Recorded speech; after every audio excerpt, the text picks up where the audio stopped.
Neste último bloco do programa Economia e Desenvolvimento, estamos trazendo o Dr. Marcos Dias Ferreira. Dr. Marcos é médico urologista, presidente de honra do Instituto da Próstata do Rio Grande do Sul. Dr. Marcos, tudo bem? Tudo bem, Vilmar. É mais uma vez uma satisfação estar aqui com vocês e poder passar um pouco mais de informação sobre as questões, de saúde masculina, saúde nos aspectos urológicos para toda a tua audiência. Muito bom realmente estar aqui contigo. Maravilha, sempre trazendo informações importantes. Dr. Marcos, me ocorreu o seguinte, agora está chegando o verão. Chegando o verão, calor, dá sede, bebe-se muita água. É verdade. É água que o passarinho não bebe, água que o passarinho bebe, mas recomendável é água que o passarinho bebe.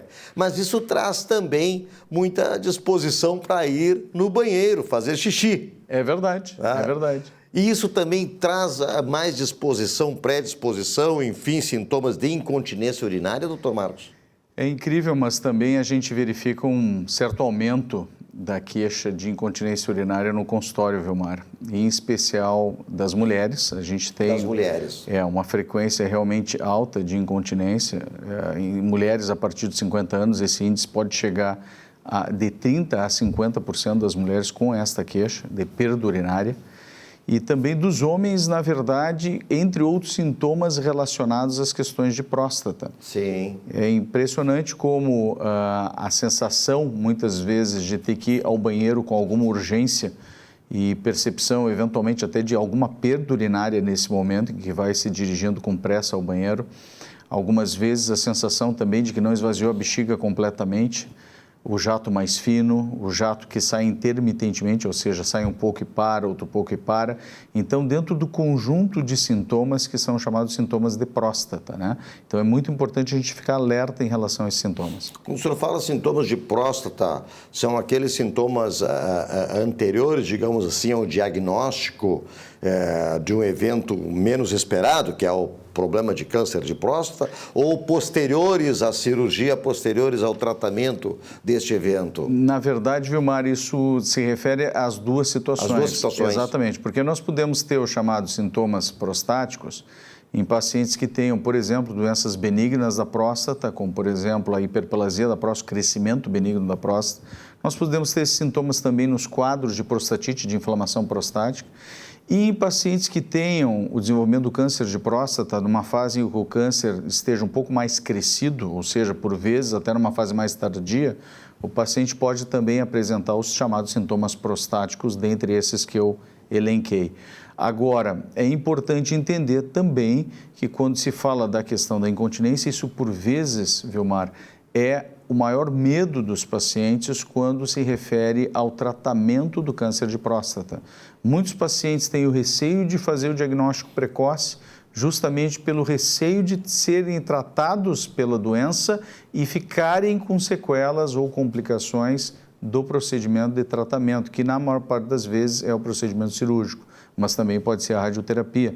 As duas condições podem eventualmente evoluir, em alguns casos, para a situação de incontinência. E a grande questão é que essa incontinência tem tratamento, né? Ao contrário do que muitos pacientes imaginam.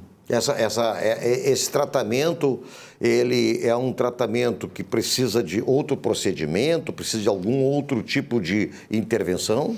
Muito importante essa pergunta, Vilmar, porque, na verdade, boa parte dos pacientes que sofrem dos quadros de incontinência, nós temos como primeira linha de tratamento, isso determinado por uma sociedade internacional, que a gente chama de ICS, na sigla, em inglês, que é a International Continence Society, a Sociedade Internacional de Incontinência, onde na primeira linha de tratamento nós temos as abordagens de fisioterapia. Então, é uma fisioterapia pélvica que é utilizada especificamente para reforço dessa musculatura e tentativa de controle da perda urinária pelo próprio paciente, através de um treinamento muscular adequado e altamente especializado. São fisioterapeutas especializadas nessa técnica.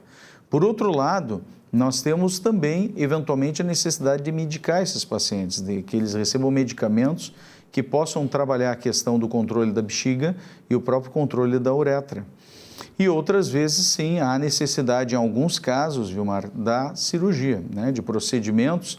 Nem sempre seriam cirurgias, vamos dizer assim, na concepção efetiva de grandes intervenções, mas intervenções minimamente invasivas, né? Procedimentos muitas vezes ambulatoriais que poderiam favorecer um reforço dessa musculatura através do uso de telas ou dispositivos que controlem melhor o esfíncter urinário desse paciente. Aí seria tipo de um implante de algum dispositivo para ajudar a musculatura. Exatamente. Nós temos no mercado diversos tipos de dispositivos nesse sentido, alguns específicos para a mulher e outros específicos para o homem. Tem para ambos os sexos. Exatamente. É diferenciada, inclusive, a utilização desses materiais.